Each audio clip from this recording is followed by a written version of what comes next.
Backstabbing, lying, cheating, and fighting? Dallas was arguably the most popular primetime soap opera in American history, chock full of oil barons and salacious cowboys. America was hooked on the war between two oil tycoon families, the Ewings and the Barnes. Man, Dallas had everything from romance and rivalry to murder and mystery. And not just in the show. Some of these actors dealt with murder and suicide in their own lives. Even if you didn't watch Dallas, you certainly heard about that season 3 cliffhanger. I mean, who did it? Seriously, who shot JR? We should check on him. And all our favorite cast of Texans. I'm Nostalgic Nick for Do You Remember, and let's see what they did after moving away from Dallas. If you enjoy this cast rewind, give it a thumbs up, and subscribe for even more nostalgic goodies. Larry Hagman.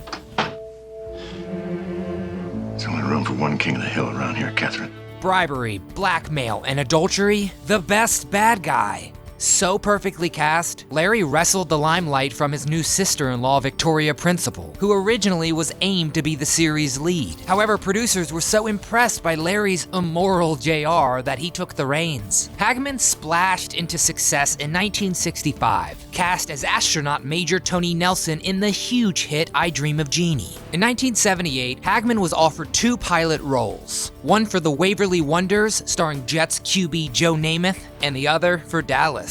His wife helped push Larry towards his Texas roots, and after the Who Shot JR cliffhanger, Larry wisely used the massive publicity to push for higher pay, eventually winning and becoming one of the highest paid stars in television. Eventually, Hagman became bored with his JR, and began getting pretty drunk at work, drinking up to 5 bottles of champagne a day. However, he states he never missed work or messed up a take. Jack Nicholson actually introduced Larry to marijuana to try and curb his drinking. Larry would advocate marijuana as a better alternative to alcohol. Larry died from cancer in 2012 at 81 years old in none other than Dallas, Texas. Don't worry, be happy, feel good. That's my motto.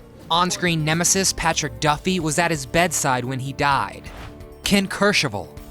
The Barnes-Ewing feud is Cliff's obsession, with he and JR being the prime fighters. My sole purpose is to cause you as much trouble as I can, even to ruin you. Cliff certainly had ups and downs, from Oil Baron of the Year, where he publicly denounced the Ewings, to attempting suicide. Ken really got to show off his acting chops. Kercheval's big break was in 1973's The 7-Ups, along with Jaws' Roy Scheider. And then it was time to be the nemesis of JR.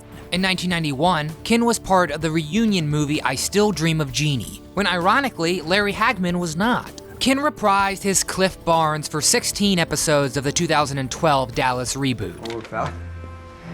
Cliff Barnes, remember me? Financial issues and other conflicts led to a 1989 armed rampage and suicide on the Dallas set. In 2019, Ken died at the age of 83 of pneumonia. Well, you'll find out just how much better you were with me than with what you got there. Patrick Duffy. The handsome and kind brother of the vindictive J.R. Ewing, Bobby was half of the perfect couple with Victoria Principal playing his wife, but he couldn't hold on to her as the family pressure culminated. In 1977, he landed the lead role in Man from Atlantis, and people began falling for the young star. Then he became the Bobby Ewing we all knew and loved. He opted to leave the show in 1985 in dramatic and bloody fashion. But Dallas suffered, and greener pastures were apparently still in Texas, because he returned to the show in '86, where he remained until its conclusion. Patrick Duffy played Sasha Mitchell's uncle in both this series and Step by Step, which was the actor's next huge role from 1991 to '98, which he co-starred with Suzanne Summers. Duffy was also a main player in the Dallas revival, appearing in every episode. His personal life has been tumultuous to say the least. On November 18th, 1986, Duffy's parents were murdered in their owned and operated Montana tavern. The 2 19-year-old men had been kicked out of the bar earlier that night in return for vengeance. At 71, he's still very active in the business, but not oil, just acting. And we look forward to seeing this handsome and kind Duffy for years to come. Linda Gray. The long-suffering wife of JR, who turned to booze to ease her marital woes. You can't keep running out on me! Heck, I think I would drink too.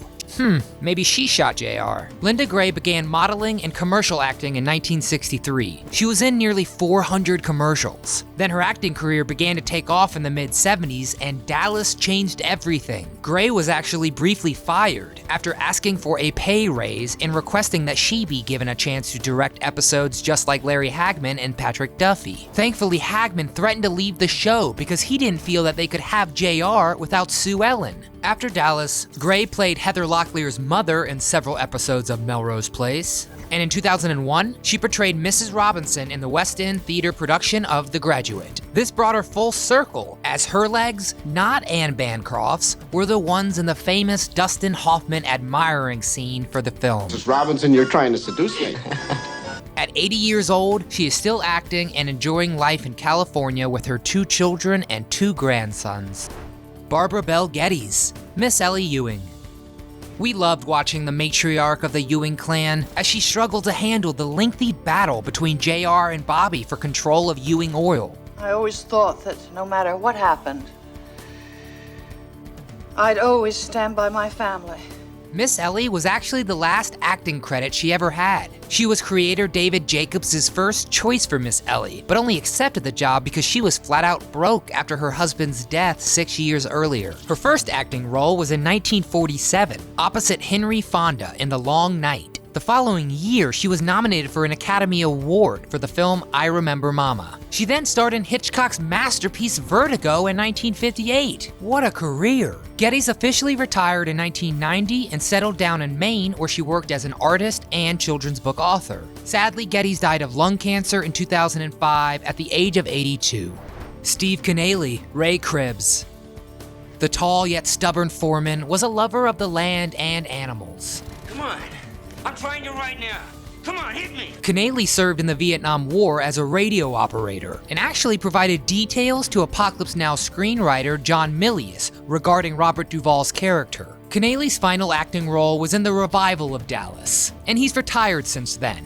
At 74, he's basically become Ray Krebs, as he lives with his wife on a ranch in California. Canale is actually a highly regarded watercolor artist.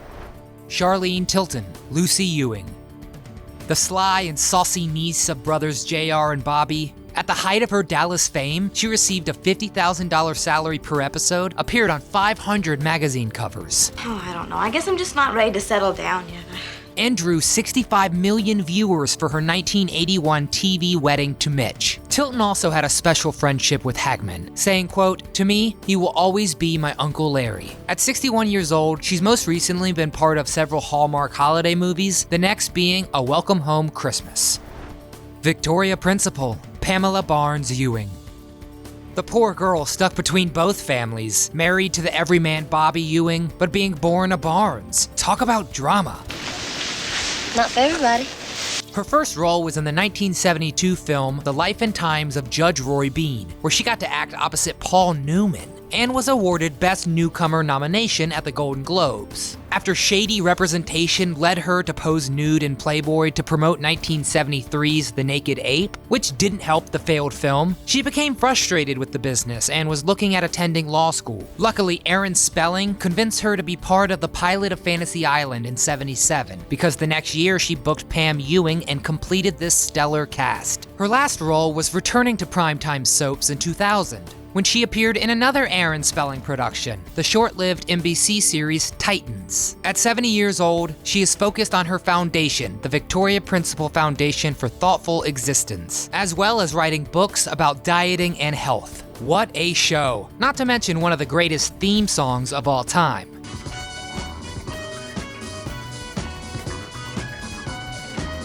The reveal of the cliffhanger titled Whodunit in Season 4 remains the second highest rated primetime telecast ever. Pretty impressive, especially knowing that the producers didn't even know who shot JR. Seriously, they shot several different actors gunning down JR before deciding it should be Mary Crosby's character, Kristen. Fun fact, Mary is the daughter of the legendary Bing Crosby. Bing never would have done that. So tell us, who was your favorite character on Dallas? Did you also watch its hugely popular spin-off Knots Landing? Let us know in the comments. We read them all. And if you learned anything about your favorite oil tycoons, please give us a like and subscribe to our channel for even more memories. From all of us here at Do You Remember, thanks for watching.